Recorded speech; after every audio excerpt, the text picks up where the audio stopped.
What if I told you that a brave little house cat, the geology of faraway moons, the very start of life on Earth, and even your own consciousness are all connected? It sounds a little wild, right?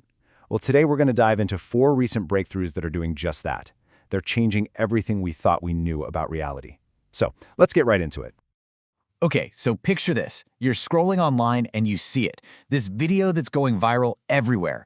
A leopard, a real leopard, wanders into someone's backyard, and there's a kid playing there. Out of nowhere, the family cat just charges this massive predator and actually scares it away. It's this incredible story of bravery, and millions of people are watching it, sharing it, loving it. But you gotta ask yourself, right? Is that real? A tiny house cat making a leopard turn and run? It just feels a little too good to be true, doesn't it? And that's because it is too good to be true. The whole thing, the cat, the leopard, that suburban backyard, none of it was real. It was all generated by artificial intelligence. And this isn't just some one-off funny video. Nope. This is the beginning of a huge trend that's starting to blur the line between what is real and what isn't, especially when it comes to the natural world. And that brings us to our first big shift in how we see reality, the AI animal kingdom. We are walking right into an era where what you see of nature online might not be nature at all. It's a new world where seeing, well, it isn't always believing. So what's the big deal? You might think it's harmless fun, but researchers at the University of Cordoba are pointing out some really serious risks. These videos literally teach us the wrong things about animal behavior. In the real world, predators and prey don't have cute little interactions. It can make kids frustrated when they see a real animal that doesn't act like a cartoon. And maybe worst of all, it can actually drive the incredibly harmful exotic pet trade.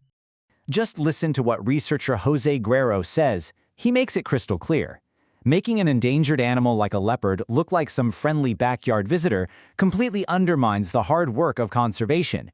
It makes the wild seem tame, and it makes endangered species seem like they're doing just fine. They're not. All right, let's leave that fake reality on Earth for a minute and blast off to the outer solar system. Because out there, a very real and incredibly violent new reality is being discovered on these distant icy moons. Here on Earth, when we think about geology, we think of volcanoes, molten rock, earthquakes, right? Tectonic plates shifting around. But on these icy moons, the whole game is different.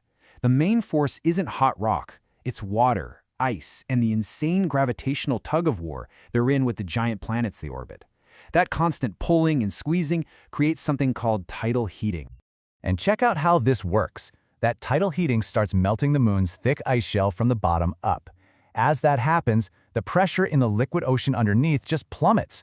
On some of these smaller moons, the pressure can drop so low that the water hits this bizarre state called the triple point. That's a weird real thing where water can exist as a liquid, a solid, and a gas all at the same time. And the result?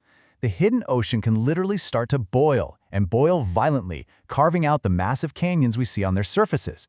This is a huge deal because it means these worlds we thought were just frozen, dead rocks could actually have dynamic, energy-rich environments, which completely changes where we might look for life. So, from the crazy geology shaping other worlds, let's zoom all the way back home, to the very beginning of our own story, because a new discovery is shaking up what we thought we knew about where the essential ingredients for life even came from. At the center of all this are something called sulfur biomolecules. Just think of these as the absolute must-have building blocks for life. Things like the amino acid cysteine, which is in all proteins. Bottom line, without these things, life as we know it just wouldn't work. Now, for a long time, the scientific assumption was that these complex molecules were a product of life.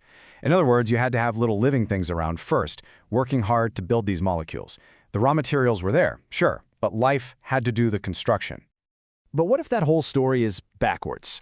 Researchers at CU Boulder basically built Earth's ancient atmosphere in a lab. Just a mix of gases like methane, CO2, and hydrogen sulfide, and then they zapped it with light to simulate the sun.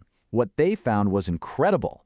The atmosphere itself, with no life anywhere in sight, could just spontaneously create these essential life-building molecules all on its own.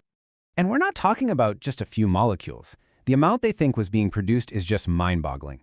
The team calculated that the early atmosphere could have churned out enough cysteine to supply 1 octillion cells. That's a 1 with 27 zeros after it. The takeaway here is huge. These critical building blocks weren't rare at all. They could have literally been raining down from the sky all over the planet. As the lead researcher Ellie Brown says, this suggests that life didn't have to build everything from scratch. It's like the primordial soup came pre-stocked with some of the most important, complex ingredients, giving life a massive head start.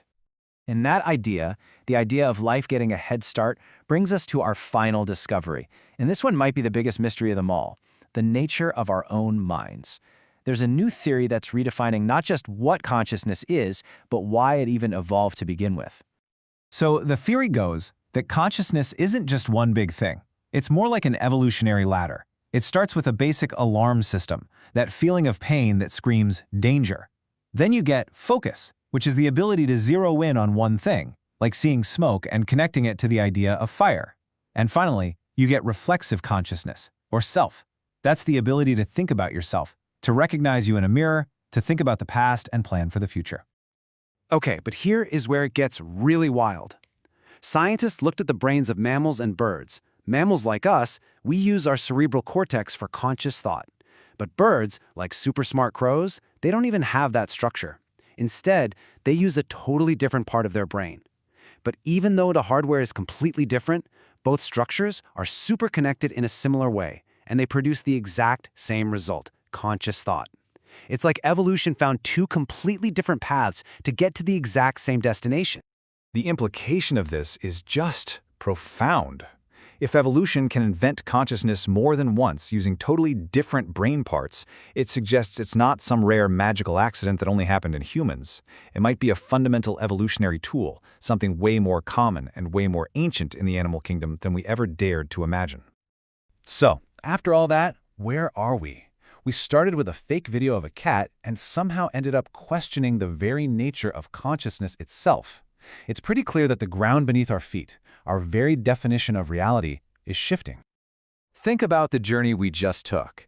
We saw how easily our own eyes can be tricked by AI. We flew out to distant worlds that are boiling in ways we never thought possible.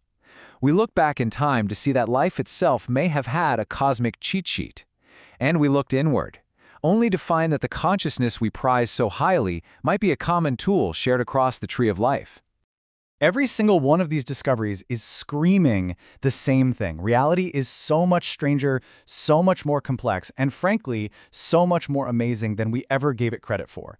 The rulebook we thought we were playing by is being rewritten every single day. And that leaves us with just one question. What fundamental truth is going to be redefined next?